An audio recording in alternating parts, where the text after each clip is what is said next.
Hello, teacher. Hello, Lucia. It's good to see you today. It's also good to see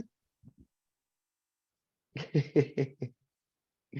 Okay, so we're going to get started now. It's a bit cold in Melbourne today, so I've got my scarf and all my warm jumpers on. So just to let everybody know what's happening with the lessons at the moment is that after today, then your next session, we're going to have a revision session where we're going to go over all of the topics that we have talked about so far. You will have a chance to ask me lots of questions to make sure that you understand everything. And then moving forward, each lesson will only focus on one topic. So these first few lessons have been kind of like your introduction with the base information that you need to know. So then you'll get your chance to ask questions and revise everything. And then moving forward, we will be able to focus on one topic at a time, and we will be able to go into a lot more detail about it. So you'll be able to understand everything a lot better. So let's get started for today. The topic of today's lesson is we want to learn about a few of the different roles that are involved in debating. So the topics for today are going to be the role of the interlocutor, which is one of the definitions we learnt in our first lesson together. We're going to talk about what the motion of a debate is in a bit more detail. And we're also going to discuss the proposition and the opposition of the debate and discuss a little bit more what they do. So a few basic definitions first. So our first word is the interlocutor, and the interlocutor is the person that makes sure that the judges follow the rules when they make the decision who wins and who loses the debate. So the interlocutor is kind of like the judge for the judges. So they're quite an important person. The motion, as we talked about in our first lesson, is the statement or the topic that is being debated. Now, that is different from the theme of the debate, which we talked about in the last lesson. And one of the main reasons that the motion is different is because it needs to be worded a particular way, and we're going to cover that in today's lesson. And then we have the two teams in the debate. So the first team is called the proposition. I don't know what you're eating, Lucia, but it certainly looks delicious. So the first team in the debate is called the proposition. And proposition is just a fancy way of saying the affirmative team, or the team that agrees with the motion. They are arguing for the motion of the debate. And they are competing with the opposition. And the opposition is just a fancy way of saying the negative team, or the team that disagrees with the motion of the debate. So our first topic to discuss will be the interlocutor and the motion. So, where are we here? Just making sure I've got my right document here. So let's talk about the interlocutor first. Now, the definition that we just discussed is the person who moderates the debate. So they make sure that all of the rules are being followed. And they ensure that a fair and organized discussion takes place. The reason for that, Jenny, is because I am relatively new to Zoom and I still haven't figured out some of the features. I'm a little bit slow with technology, but I'll figure it out and I'll have it changed for next lesson. I promise you that. So, the first responsibility of the interlocutor, actually, first, before we talk about that, does everybody understand the definition of the interlocutor that I've given? Everyone understands that? Just type it in the chat box for me, please. Just give me a yes or a no. Can you say that again? Absolutely. So does everybody understand the definition of interlocutor that we've just talked about? No. Okay. Well, good. Some people do. That's good. So the interlocutor is the person who makes sure that all of the rules are being followed. So they make sure that when the judge decides who wins and who loses, welcome Song Fer, it's good to have you. So the interlocutor makes sure that when the judges decide who wins and who loses, he makes sure that the judges follow the rules of deciding who wins and who loses. So the interlocutor is the person that basically judges the judges and makes sure that all of the rules are being followed. They're kind of like the law and order or the policeman of the debate. They make sure that all the rules are getting followed. And in doing that, oh, I've gone sideways all of a sudden. There we go. So in performing that job, the interlocutor has certain responsibilities that they have to make sure that they do.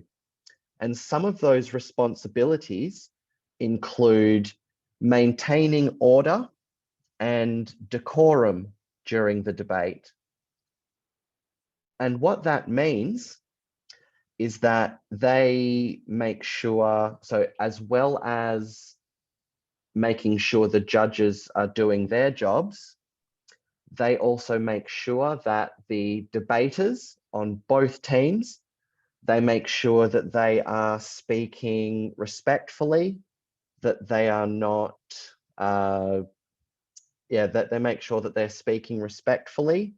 They make sure that the teams are debating properly. So by making sure that they argue with each other's arguments and that they don't start attacking the other team, they don't start saying things about the other team, that they stick to the points of the debate.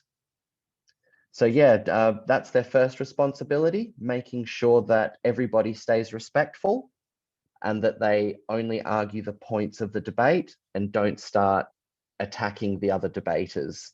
Does that make sense? Yes. Terrific. So yeah, because we have a lot of points to cover today, I'm going to be asking you that question a lot. So just send me a chat or just go on the mic and say yes or no. The next responsibility of the interlocutor is enforcing debate rules and speaking time limits. So obviously, because a debate is a structured conversation, it has to happen in a certain order. There are rules that go along with that, and the interlocutor makes sure that everybody follows those rules. And as well, one of those rules is that everybody gets a certain amount of time to speak. So everything that a debater needs to say, they need to be able to say it within that time limit. Usually, I think it's anywhere from about 3 to 5 minutes. And the interlocutor is the person that makes sure that people don't speak for longer than the time that they've been given. The next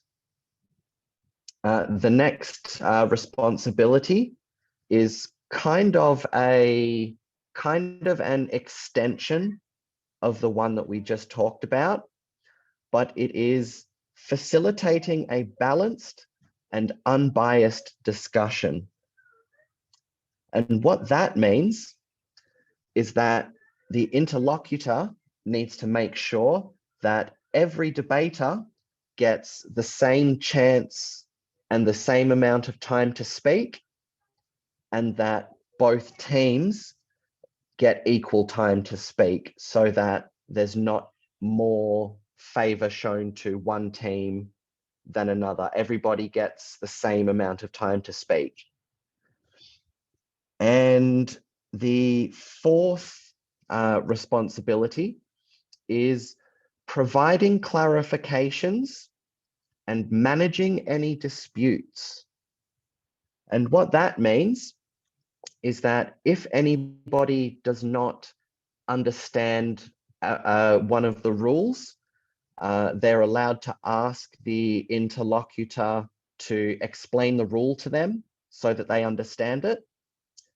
And if the debate gets too heated and people start arguing and getting angry with each other, it's the interlocutor's job to make sure that that stops and everybody calms down and gets back on track, and basically that no one attacks anybody else through the debate.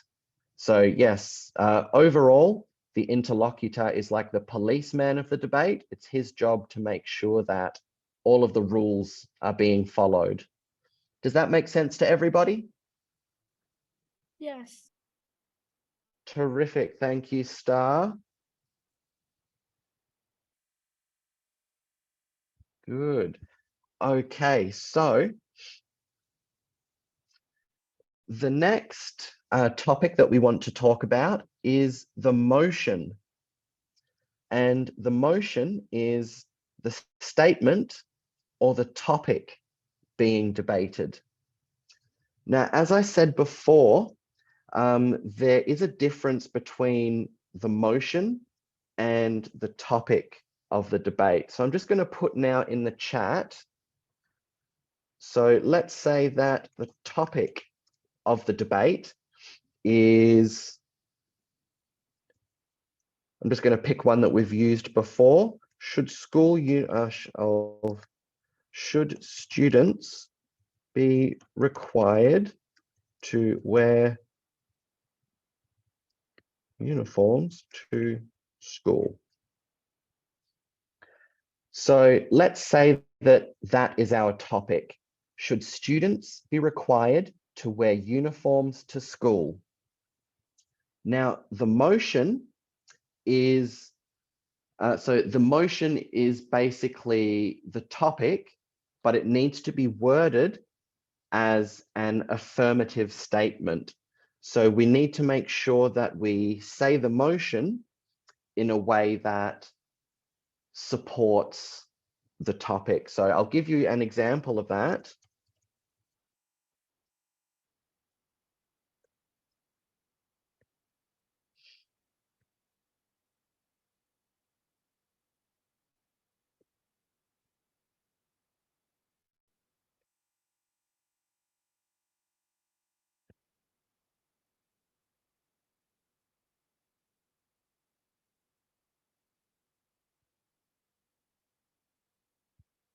Who is iPhone?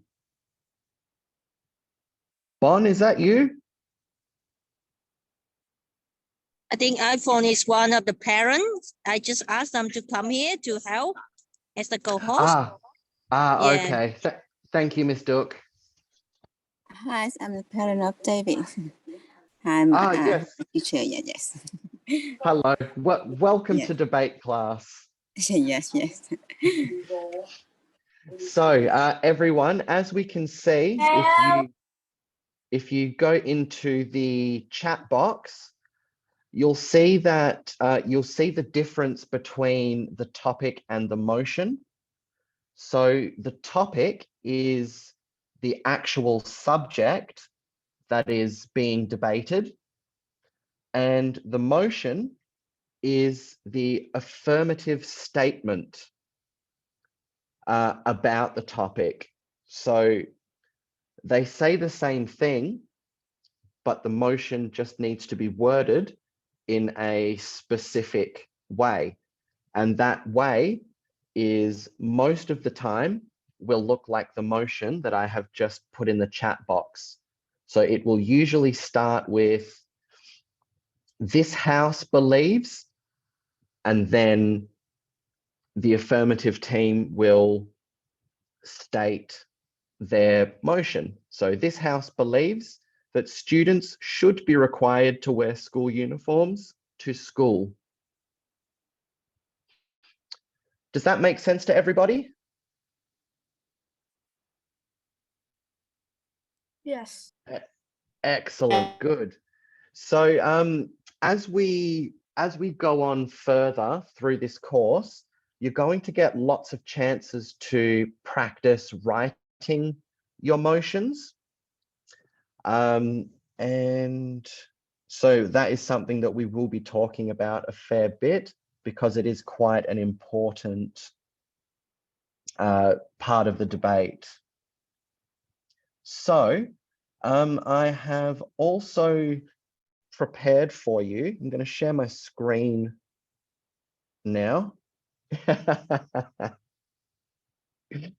Well, at least in schools in Australia, we have two different uniforms. We have a uniform for winter that is mostly long pants and long jumpers, and we have summer uniforms, which tend to be shorts or skirts for the girls. So yeah, we have uniforms for both seasons, so we're still required to wear them. But I like that you're thinking about your arguments.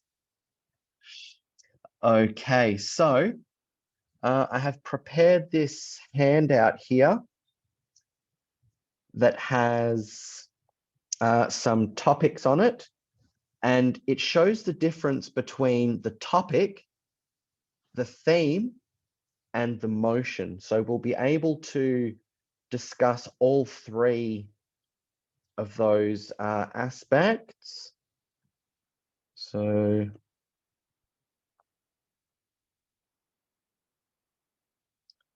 let's go here. So if we have a look at topic number 3, school vouchers.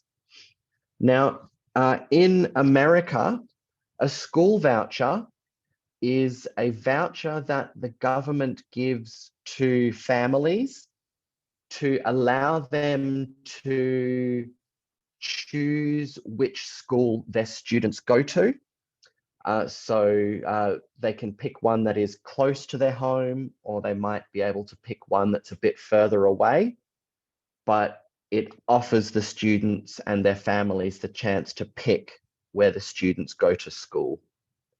So if the topic of the debate is school vouchers, that would make the theme of the debate the education system.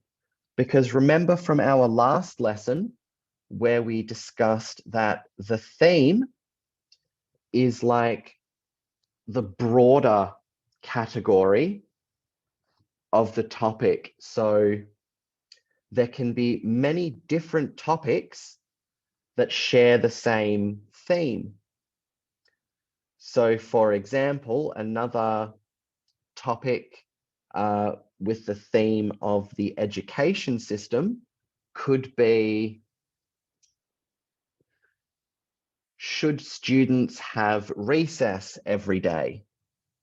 So it's a completely different topic to school vouchers, but it's still the same theme of the education system. Now, now that we've discussed the topic and the theme, we can have a look at the motion. So if the topic is school vouchers, the motion, like we said, has to be worded in a certain way. The motion would be said as, this House believes that school vouchers should be implemented to enhance educational choice. So the motion is agreeing with the topic, and it says that the House believes that school vouchers should be used to give students a bigger choice of schools to attend. And if we have a look at our next topic, internet privacy. So the theme for internet privacy would be technology and ethics. So ethics is, ethics simply put, is what somebody considers to be right and wrong. So another topic for technology and ethics, for example, could be something along the lines of artificial intelligence and its threat to humans or something like that. So it's got the same theme, talking about technology and what is right and what is wrong, but it's a completely different topic. But coming back to this topic, we have the motion. This House supports stricter regulations to protect internet users' privacy. So the motion is saying that they think that there should be more rules surrounding internet privacy to protect people that use the internet from having their information collected by big companies.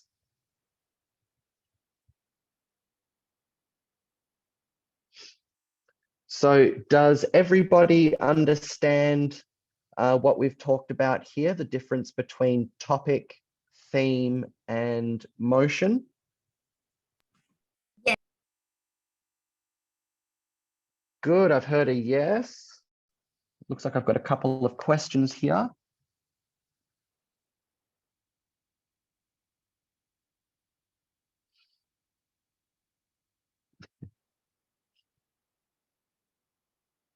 Okay, so before we do move on and discuss our next subject, I just do want to make sure that everybody does understand what we've been talking about. Does anybody have any questions? Anything you would like me to explain again or in a different way?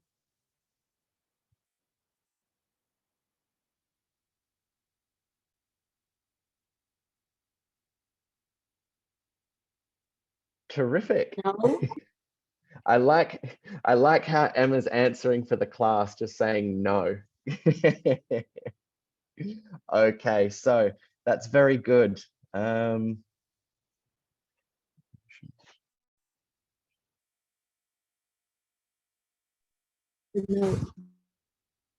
Okay, so I just want to have a quick little, I want to give you guys a chance to have a go at coming up with a motion for debate.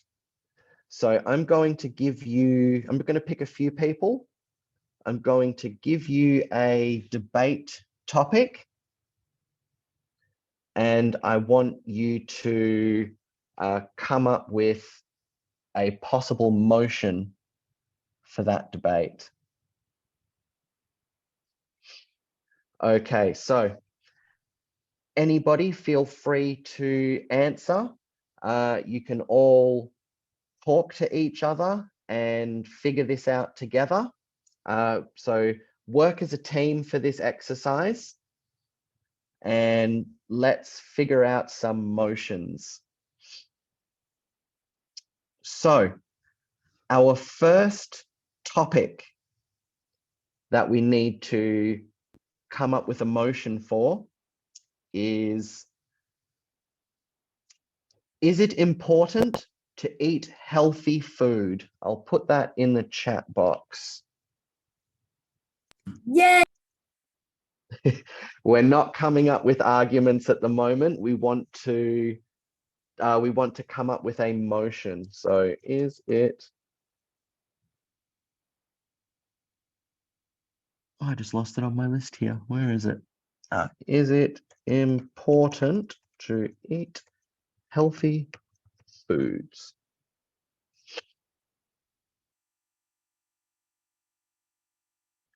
So I'll give you a little hint.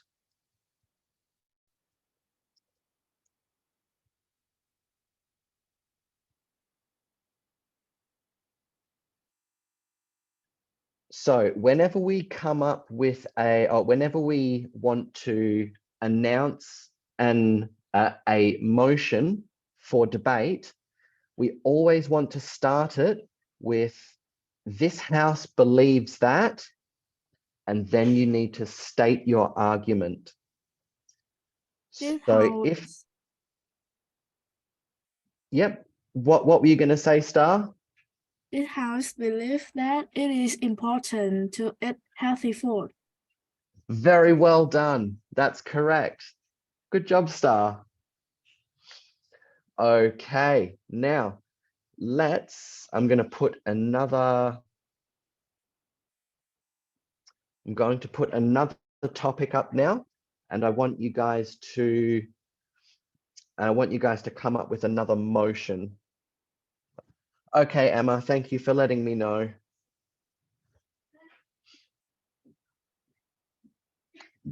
Okay.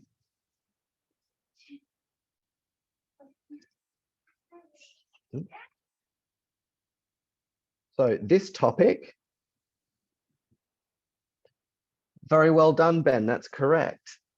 So new topic.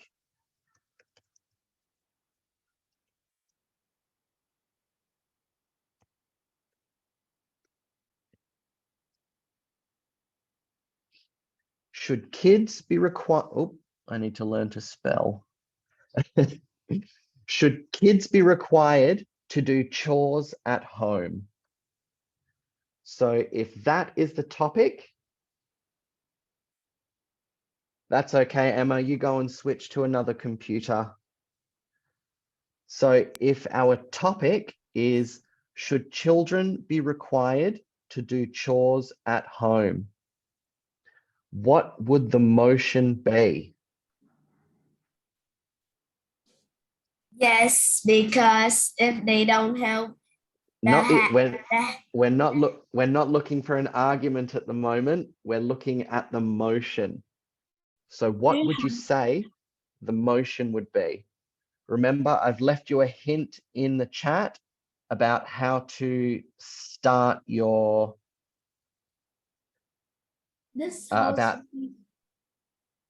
Yeah, that's good. Go on. This house believes that kids should required to do chores at home.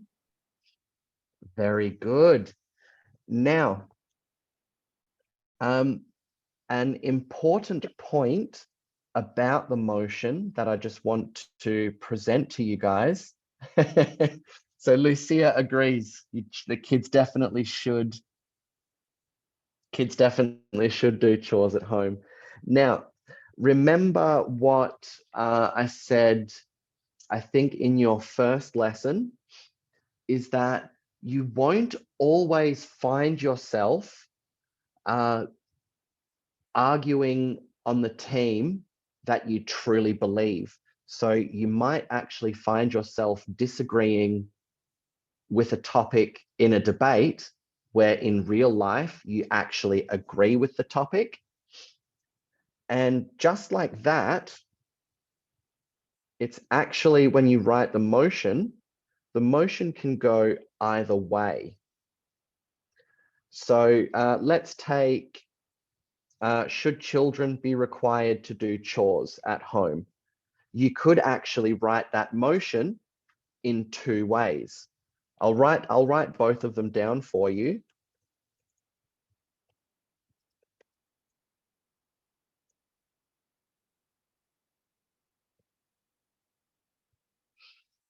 So the first one is if the affirmative team believes that children should be required to do chores at home, then the motion would be, this house believes that children should be required to do chores at home. So that means the proposition team would be arguing children should do chores at home, and the opposition would be arguing children should not do chores at home. However, you can actually flip the argument in the debate by changing the motion. So the proposition could actually say, so I'm just going to type it down.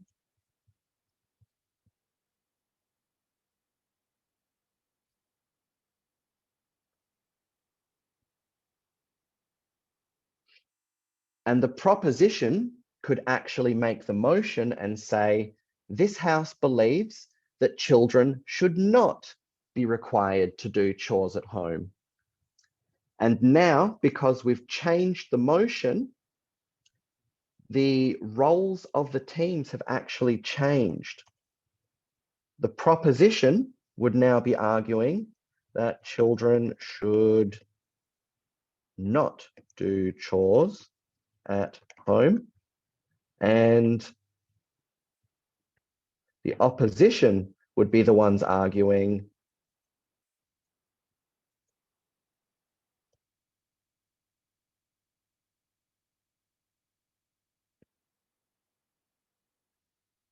and the opposition would be arguing that no, children should do chores at home.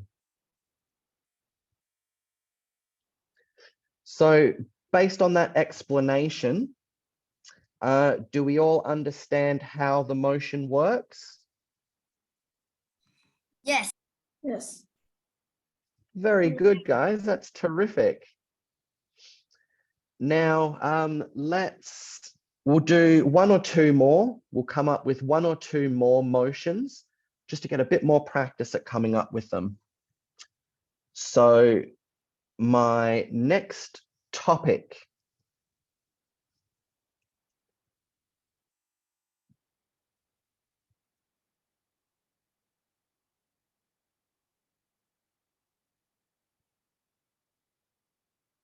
is reading better than watching television. So if that is the topic of the debate, what is a possible motion that we could make about that topic? This So Jenny- house thinks reading is better than watching television. Very good, Ben. This house believes that reading is better than watching television. Now, what would the motion be if you wanted to argue the other way, that you thought that watching television was better than reading books? What would your motion be then? This house believes that watching television is better than reading. Very good. Very good. This house believes that reading books are better than watching television. That's correct for the first. So that's correct for the first example. But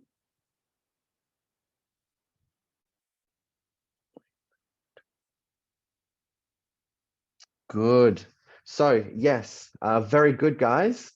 We're starting to get the motions. That's terrific. That makes me very happy. Okay, so next up, I would like to talk about developing your arguments. So remember, this is just the introduction to the topic. We are going to come back and have like proper lessons on developing our arguments properly. So this is just like a basic introduction to developing our arguments. Now, so debates require participants to construct persuasive arguments for both the proposition and the opposition sides. By developing well-reasoned and evidence-based arguments, debaters can effectively present their perspectives and engage in meaningful discussions. Here are some strategies to help you construct arguments for both sides. So taking away the fancy talk, a debate requires the two teams to come up with arguments that make the audience and the judges believe their point of view. And by writing arguments that are constructed well, so the actual writing of the arguments is good, and the order that you present the arguments is good, and by using lots of evidence as well to back up your claims, debaters can present their ideas very well, and they can have a discussion that can perhaps present a lot of new points of view, or it can present some ideas that people hadn't considered before. So, first of all, we're going to discuss creating arguments for the proposition. So for the team that agrees with the motion. So first of all, you want to clearly state your position. You want to begin by clearly stating your support for the motion, and you want to state your position as the proposition team. Your next strategy is to provide evidence. So you need to back up your arguments with credible sources, facts, statistics, expert opinions, and examples that support your position. So when we say credible, we just mean that we need to use sources that the audience and the judges are going to believe. So we could not, for example, just say in a debate, oh, my friend Johnny over here said that this is the thing, because everyone's going to say, well, who's Johnny and why should his opinion matter? But if you get some facts from, say, a scientist or somebody that knows the topic you're talking about, then the audience and the judges are much more likely to believe your point of view. Our next strategy is we need to use logical reasoning. So we need to use logic and reasoning to demonstrate the validity of our arguments and show how they align with the motion. So using logic, that's basically, oh, I just went blank there for a moment. So using logic is like structuring your arguments well and in a way that makes the most sense to the audience. And reasoning is making sure that your arguments make sense, that it's true, that it agrees with your position, and that, yeah, basically that you've presented the best argument that you can. And using those strategies needs to show the truthfulness, and it also needs to show how your arguments relate to the topic. That's everything covered in that one. Our fourth strategy is anticipate and address counter arguments. So we need to consider potential counter arguments and address them proactively, providing rebuttals to weaken opposing viewpoints. So that means that before we even get to the debate, while we're still at school doing our research and writing our arguments, we need to think about any possible arguments that our opponents could make. And we need to make sure that we have defenses for those arguments ready to go, again, before the debate even starts, because that is going to make it a lot easier on you if you've already thought about what your opponents could say, because then you give yourself a much better chance to discredit your opponent's arguments. So to make the audience and the judges think, oh, I don't agree with them, I agree with these guys. You need to use persuasive techniques. So you need to utilize persuasive techniques such as rhetorical devices, emotional appeals, and impactful language to make your argument compelling. So what that means, there are many different categories of persuasive techniques. Rhetorical devices are questions that you don't have to give an answer to, but the person that asks that question wants you to really think about the answer and think about what that answer could mean in regards to the argument. We have emotional appeals. So that is where you try and make the audience feel a certain way about your argument. So if you're arguing about something that makes you really angry and you're passionate about trying to fix the problem, if you can make the audience feel angry like you through your arguments, you can get them on your side because they feel the same way that you do. And that can be a very powerful tool. And that's something that we're going to have lessons on in the future as well. And impactful language. That is using words that create a very bright picture in the listeners' heads. So if you can make your argument and have the audience and the judges actually see your argument in their head, that can be another very powerful tool, because if they can imagine it, then they can agree with what you're saying. And it just gives you that much more of a chance to win the debate. Okay. Next up, we have structure your arguments. So organizing your arguments in a logical and coherent manner, presenting them in a clear and systematic way. And what that means is that when you organize your arguments, some orders, so some orders that you can put your arguments in will help prove your point much better. So if there is, so say there's 2 arguments that you want to make. One of them is the cause of what's happening, and one of them is the effect of what has happened. It makes much more sense for you to say, for example, I'll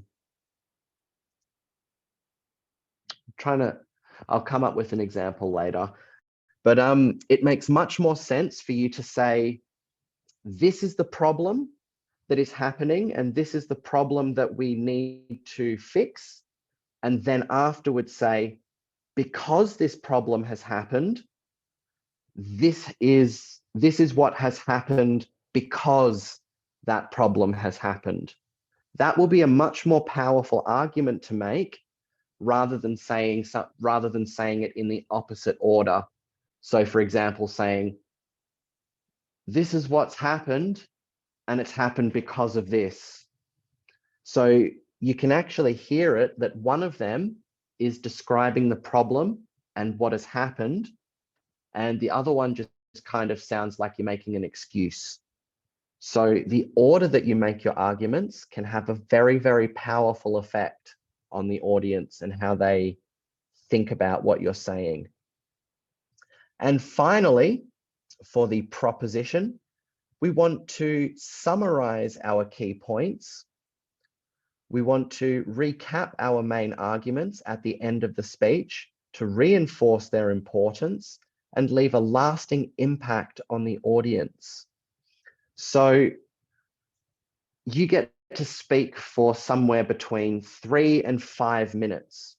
So while you're delivering your speech, you are providing lots and lots and lots of information.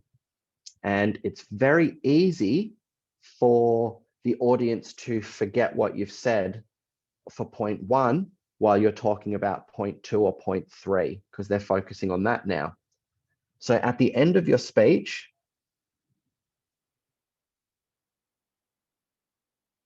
we will be, let me finish up talking about this and then I'll answer your question. So yeah, it's very important to, at the end of your speech, just to go over all the points that you've made again, so that the audience and the judges can remember what you've said. So that can be a very helpful little trick. Okay, let me have a look here.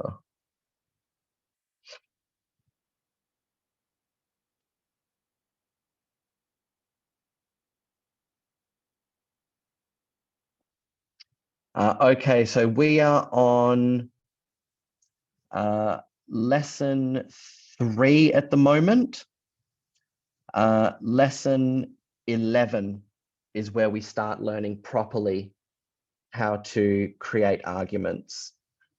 So first up, so before we get to actually crafting the arguments, we need to learn about how the debate, things like how the debates are scored, how to argue as part of a team, and how each member of the team need to craft their argument, because there are actually many different strategies involved in debating. So we want to make sure that we know how, so we want to know how we need to create our argument before we start creating our argument. But there will be exercises and things to practice before that as well. So, okay.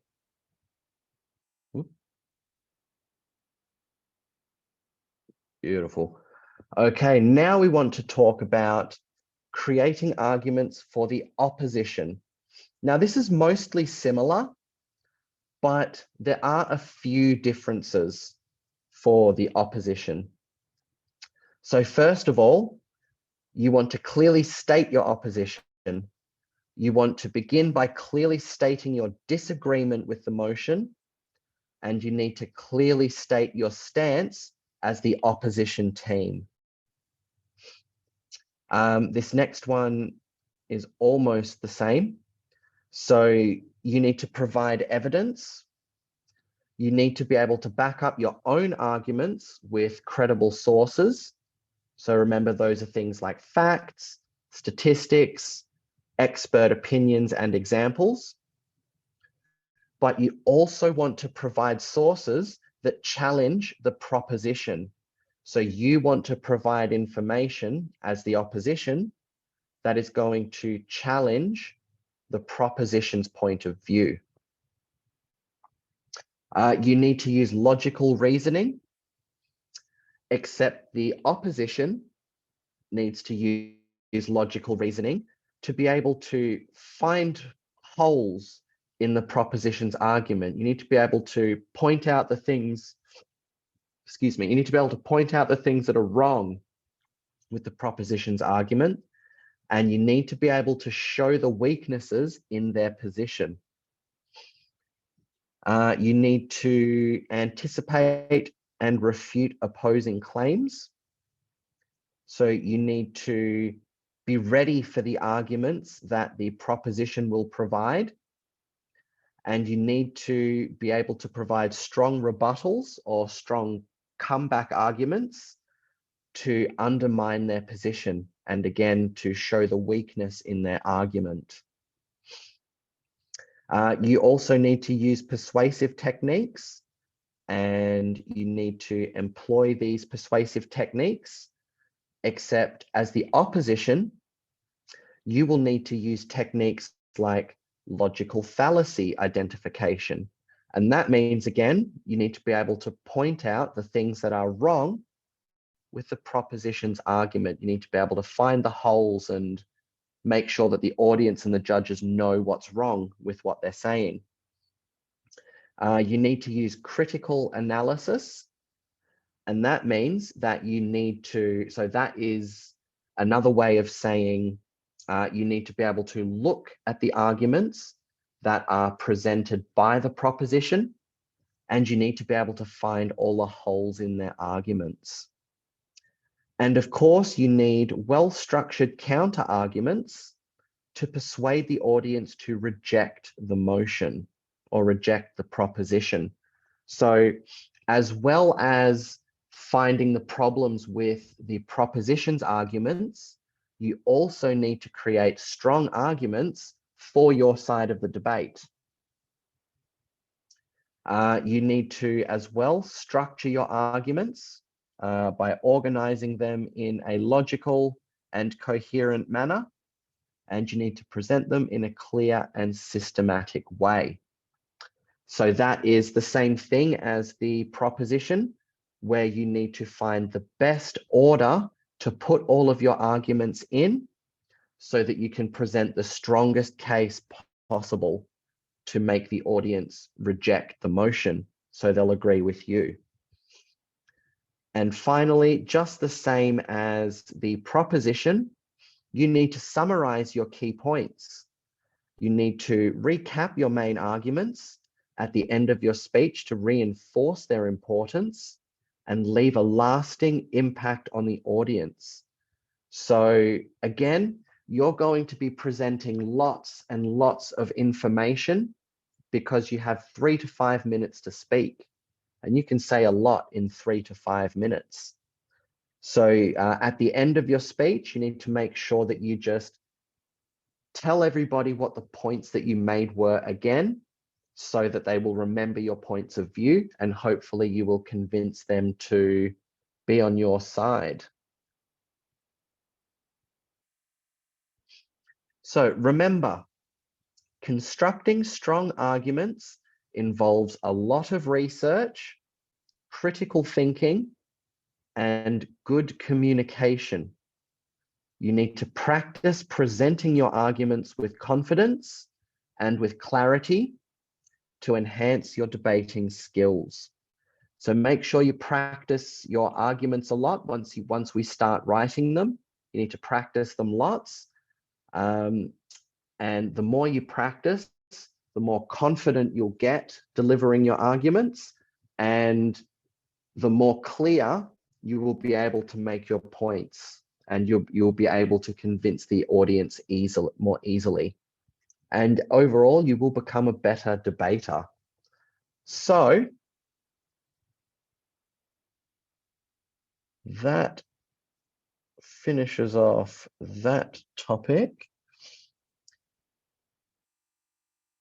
Okay, so next up, there's no additional homework for today's class, other than just to study all of the handouts that I gave you. Make sure that you have read those, that you understand them. And if there's anything that you don't understand, I want you to think of questions that you can ask me in our next lesson, because our next lesson is going to be a big revision session. We're going to go back over everything we've talked about to make sure that we all understand it. We're going to check your homework that you have done, so your motion and your arguments. So maybe go back over your motions and make sure that you've written them correctly. And remember that phrase, this house believes. That's how you want to start your motions. So do we have any questions before we finish up today?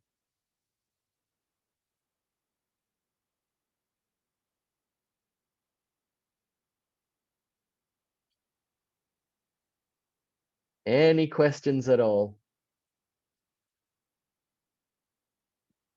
No.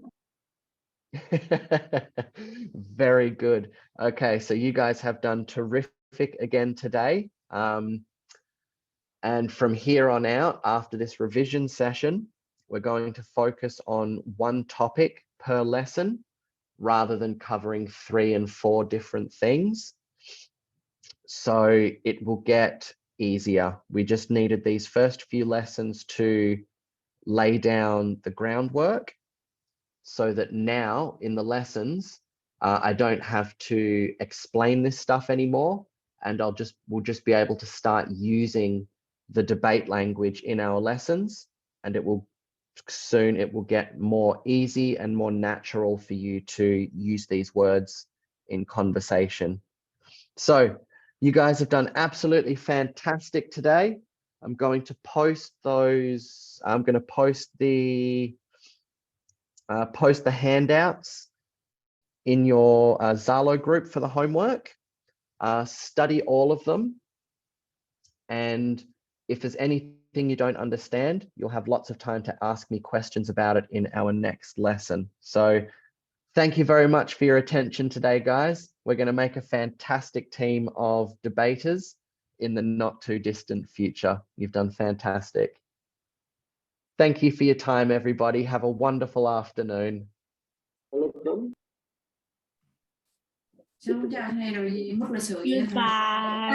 Bye, teacher. Bye, Goodbye, everybody. Bye, teacher. Bye, see you. Everybody. Bye. Bye-bye. Goodbye. Bye-bye, everybody. Goodbye too. Thank you, teacher, for the class. Yes. Con thấy cái tên nó đẹp không? Hả? Có thích tên đó không? Bắt đi bắt đi. Thích cái này lấy tên đó luôn. Rồi, tiếp tục cuộc học đi. Kết thúc đi. Mấy bạn tranh luận với nhau đi. Chào con nha. Học tranh luận gì mà thấy thầy nói không mà mấy bạn nói gì chứ?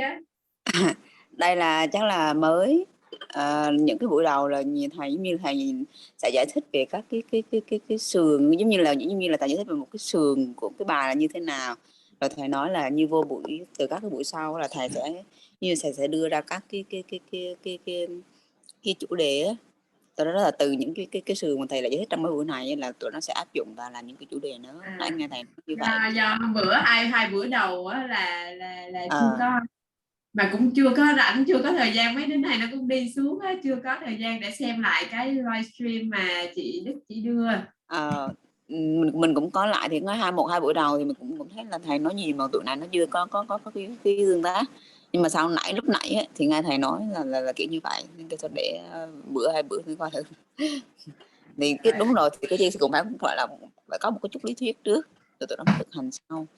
Thì ví dụ như những cái này mình đứa nào nó nghe ổn, nó mới lại nó gọi là nó cố gắng nó học được cái lý thuyết này thì cũng tốt, áp dụng vào thì cũng tốt. Như nãy là thầy có nói một vài cái áp dụng để mà làm á, để mà khi mà làm được chủ đề debate đấy,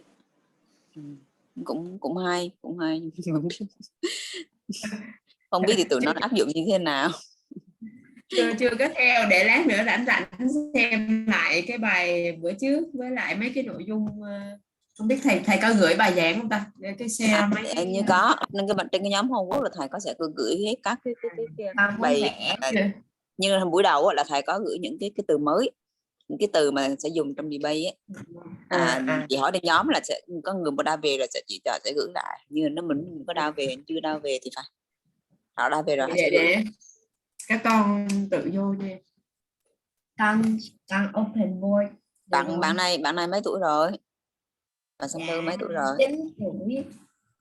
9 tuổi rồi. Con mở cái whiteboard được không? Không. Kêu nó mẹ tại vì cô Đức nói có bạn nào ra xong rồi vô kêu mấy bạn vô học mà sáng nay mới thông báo bạn mới đầu không chịu học. Hôm nay học có vui không? Từ buổi sau là thầy sẽ tương tác nhiều đó con cứ học thử thêm nữa. Cái điện thoại của cô nó bằng hết pin rồi, cho nên là chắc là cô dừng Zoom luôn nha. Chuyện đó là không thấy đường gì nữa rồi đấy. Không thấy đường gì nữa. Cho em luôn nha. Không thấy đường quá. Không bị hết pin rồi.